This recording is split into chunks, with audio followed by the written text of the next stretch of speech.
Welcome, Bronco Nation. My three keys to the game for Boise State versus New Mexico. Now, while the coaches probably would like to have a little more time to come in and prep after last week's performance, the fans will be excited to know that we are on a short week this week. Boise State will be playing versus New Mexico on Friday, so we get a reduced time scale here to have to stew over that loss to Oregon State. We can readjust our minds, get prepping, because we are only a few days away for kickoff for Boise State versus New Mexico. It's going to be a Friday night game, 7 p.m. Mountain Central Time on CBS Sports Network. The 1-0 New Mexico Lobos coming in against the 0-1 Boise State Broncos, or Boise State going in against New Mexico this week. 76% chance of Boise State winning this game, according to ESPN, and a 16.5 point favorites for Boise State. Now, this team, they had a lot of history here since 1999. They've played 12 times. Boise State 11-1 in those matchups. First game, 1999, Boise State winning that 20-9. And then last matchup in 2021 was the lone shutout of the season for Boise State, 37-0. Now, having said that, New Mexico does have a win in this series. 2015 came in, shocked the Broncos on the blue, 24-31. Memorable loss there for Boise State fans, not just because it was against New Mexico, a fellow Mountain West team and one of the bottom tier teams in the Mountain West, so a loss that definitely shouldn't have happened, but it was also a loss where Boise State had a chance on a trick play to win it at the end, ended up getting tackled just short. So Boise State fans, they want to come in here, get a win against New Mexico, get Boise State back on track, get back to 1-0, starting over this week, 0-0, chance to get to 1-0 and restart this season here for Boise State. So Boise State fans are going to be looking for Boise State to come out and prove that they are still the Broncos, because what we saw against Oregon State, that's not who Boise State is. What we saw from the quarterback play, what we saw from the O-line play, what we saw from the play calling perspective, that's not Boise State. We're going to talk about some three keys to the game here, which is going to discuss some of these points. Boise State needs to come out here against New Mexico, a team who gives them some opportunities to come out and get the win that will get the fan base back into getting behind this team and get them back into this season moving forward the rest of this year. So key players for this matchup. Well, Boise State, I'm going to go first off here. Wide receiver Stephon Cobbs. Only 4 receptions last week, 39 overall yards. This is a guy who Boise State fans and analysts were looking to take over where Khalil Shakir left off. He is a player, and he did lead wide receivers. He wasn't the leading receiver. The new freshman running back, Genty, ended up leading all players in receiving yards. But Stephon Cobbs led all wide receivers, but still only 4 receptions for 39 yards. Whoever is at quarterback, and we'll talk about that. There's a little bit of a quarterback controversy coming into this matchup, but whoever ends up at quarterback has got to find Stephon Cobbs. Stephon Cobbs has got to take over this game. He's got to give them opportunities to throw to him. He has got to get himself open, because Boise State right now, especially when you have, if Taylor Green is the player who takes the field, or even if it's Hank Bachmeier, a player who was shaken up last game and is definitely going to be coming over a little bit of struggles, not going to have his mind necessarily in the right place. He needs somebody who can get him into the game. And like I said, if it's the Taylor Green or Ferguson, they're definitely going to need a reliable threat. Well, I'd like to see Boise State spread the ball around. Having a reliable number one wide receiver that you can throw the ball to 10 times a game and get you those yards to make you feel good and get you into the flow of games is going to be important. So Stephon Cobbs needs to step up big. Second here, George Halani. 13 rushes, 9 yards, his worst rushing performance ever in a game that he's played the full game in. 0.7 yard average. He did have 3 receptions for 35 yards, along with 26, so most of those reception yards coming on one play. But he was a non-factor last game. That cannot be the case versus New Mexico, especially with the quarterback position murky. Boise State needs to be able to lean on their star running back, who needs to be able to, like Stephon Cobbs, take over this game so that Boise State's quarterback room can figure itself out and not have to worry about getting at least 4 or 5 yards every play or more. If he can take over the game, it'll take a lot of stress off these quarterback positions. They work things out. Lastly here, George Tarles. He is the transfer coming over from Weber State, the Greek freak from Weber State. He had a big impact last game. He didn't have any sacks, didn't record any tackles, but he was definitely getting into the backfield. He was definitely a force. He was definitely pressuring the quarterback. And Spencer Danielson talked about that this week. So he definitely made his presence known without actually getting to the quarterback. Now, he needs to get to the quarterback this week. He needs to make that presence known by getting a few tackles, for getting some stats. But he was a welcoming presence on that defensive line for Boise State, getting and building some pressure against the quarterback, who just ended up being he was maneuverable. There were some open receivers downfield that he was able to get the ball to, and he was pretty shifty in that nature as well. But George Tarles, a guy who can take over a game defensively. He needs to have a big one here against a New Mexico team who I think will give him some opportunities. Let's get George Tarlas into the season because I think he's going to be key for pass rushing. Boise State doesn't have a sack yet this season. Let's see if he can go out and get the first one here for Boise State. All right, looking at three players for New Mexico, key players here for New Mexico. We're just going to start off here top with their quarterback, Miles Kendrick, 14 passes. 14 out of 17 passing, 170 yards, 2 touchdowns, 2 interceptions. They beat Maine 41-0, so they had a nice showing against an FCS team there in their opener. He's going to be a player who's also mobile, 40 rushing yards on 11 carries, long of 18. So Boise State struggled a little bit last week against the mobile quarterback when he did choose to take off and run with it. So Boise State needs to make sure that they're able to shut down this quarterback. The defense for Boise State, not as much as a question right now as the offense, though they did allow some deep passes. But the defense, not as much a question as the offense is, but they need to step up and be dominant in this one while the offense gets itself back in gear. Jarek Reed, second, safety here for New Mexico. 7 tackles, 1 pass defended. He's going to be kind of the heart and soul of this defense. If there's a player out there who could make things difficult for the quarterbacks, it's going to be Jarek Reed. Boise State should know where he is on the field and make sure that they are not giving him any opportunities. Again, not a huge game against Maine, but also, I mean, it was against Maine. There probably wasn't a lot of opportunities to go out and make some big plays there for the safety because I would assume, I didn't watch the game, I'll be honest there, but I would assume against Maine that most of their offensive plays were getting stopped short of the safety, is what you want to see. You want to see safety with low numbers, but he is definitely a guy who led the team in tackling last year, just like Jale Skinner did for Boise State. He doesn't necessarily match up to Skinner. Nobody really matches up to Skinner, but he's their version, I guess, of Skinner here for New Mexico, and he's going to be a player that can take over the game, so Boise State needs to make sure that they are aware of him. And then I'm not going to list a third player here for New Mexico, but I'm going to say that they have a lot of guys who can get it done on the ground. 267 yards rushing last week, 4 touchdowns. They had 10 different players involved in running the ball for New Mexico. So it's a team that, of course, has transitioned away from the option offense, but the run game is still a big part of what makes New Mexico. So Boise State needs to be aware that they are going to have some fresh legs throughout this matchup because they have a lot of guys that they can throw in there and keep going throughout the game. So we'll see if that's a factor for New Mexico. Okay, 3 keys to the game here for Boise State. Number 1, find your starter. Plain and simple. Last week, Hank Bachmeier did not perform well. 2 interceptions in the first quarter, and then a fumble, which forced Boise State to put in Taylon Green. Taylon Green had some success moving the offense, that amazing 74-yard run, or 70-plus yard run, and some other opportunities that he was able to produce through the air as well, but he did not look consistent. The deep ball, he had a good arm, but he didn't have good ball placement. Got a lot of underthrows, luckily, that ended ended up being fouls or not being caught by the defense until the end when he did have an interception. So this is a quarterback that he looks very athletic. I will say that. He looks very athletic, but he has not yet proven that he is the quarterback that can lead Boise State to a successful season this year. He needs to get his ball security underlined as far as not throwing interceptions.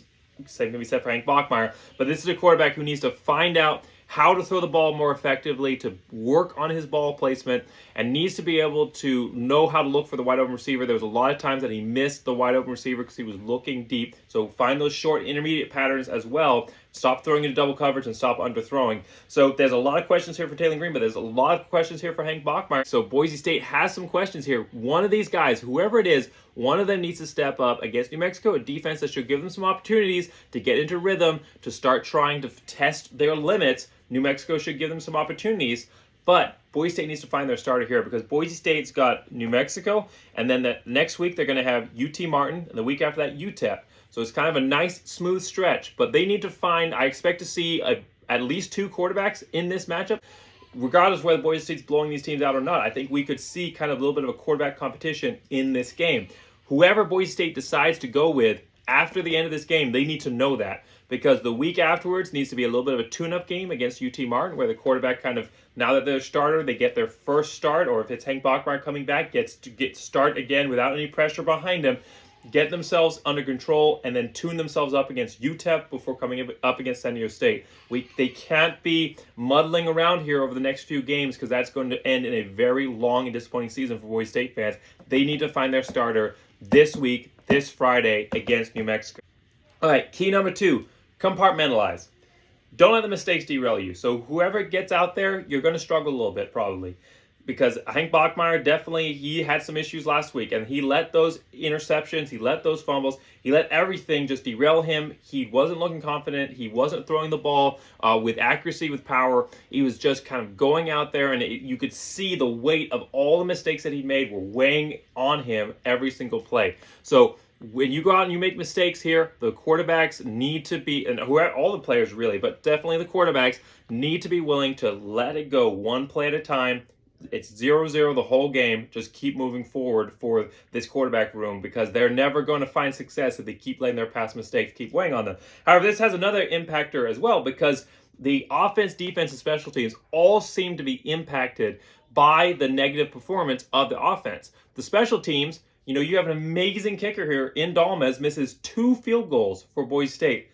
Absolutely unbelievable. And it just seemed like the whole team got into a funk. Right off the bat, Hank Bachmeier, leader of this team, the whole team seemed to echo what was going on with Hank Bachmeier, and it impacted everybody. Even the defense that was good for 3 quarters kind of stepped down there, especially against the run game in the 4th quarter there for Boise State. So this 5-minute drive by Oregon State to kind of close out and seal the deal. So whatever happens, each section of this team needs to be focusing purely on what happens with their unit. Don't let the rest of the game impact you. If you're the defense and your offense can't get it done all night, and you're having to go out there to play a drive after drive after drive and keep getting shutouts, keep getting 3-and-outs, keep getting turnovers, that's what you keep doing the whole game. You pretend like your offense is going out there and you're winning by 60. Don't let the mental fatigue of having to go out there and not see anything from your efforts weigh you down. That's going to be super important. Same for the special teams. You go out there and you have a perfect game. Whether you're 6 points, leads Boise, or 9 points, or however many kick field goals you get to put up,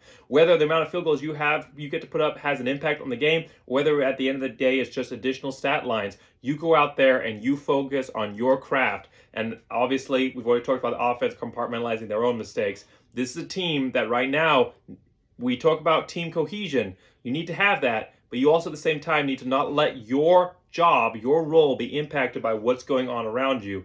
Get hyped up. If something good happens in another unit, use that, feel that.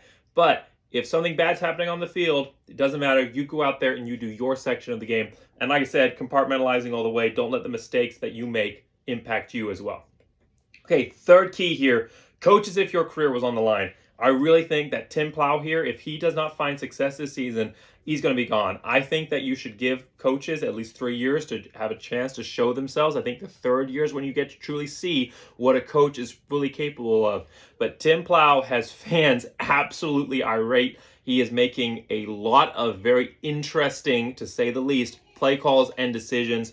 He isn't showing creativity, especially in the run game, which just seems to be drive it up the middle, very few outside runs, very few stretches, very few pitch plays.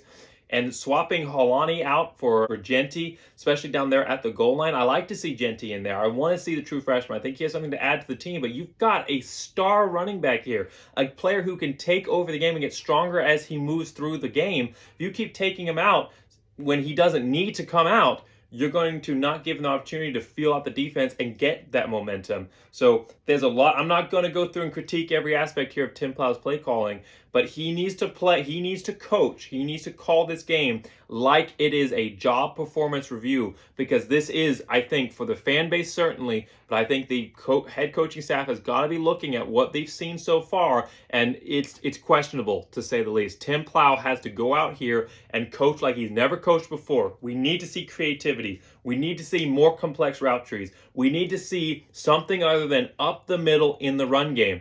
Something that shows Boise State fans that there's a future, that maybe the right pieces aren't in the offense. Sure. That maybe the offensive line isn't what it should be. Sure. Maybe there's still some adjustments that need to be made, but there has to be light at the end of the tunnel. And Tim Plow needs to show fans in this game that there is light at the end of the tunnel for the team and for the fan base. So that's find your starters, compartmentalize, and coach as if your career was on the line, specifically speaking towards Boise State's offensive coordinator in this one. So summarizing, New Mexico is New Mexico. Boise State should come in and win this game. But they may be sensing some weakness here.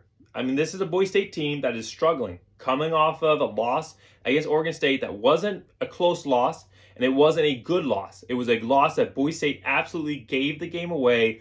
and just melted down, just absolute meltdown by the end of the first quarter, and you knew from then on the game was basically over.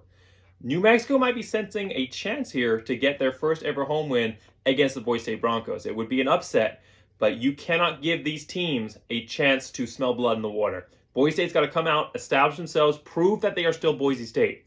Prove that they are the Boise State teams of old that came into these games and didn't even have to worry about them and went out and crushed teams like New Mexico.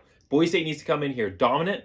Defense should have a dominant performance. I expect that. But the offense here needs to show that they're finding themselves, that they have something to provide to this team. Because like I said, what we saw against Oregon State doesn't prove that right now.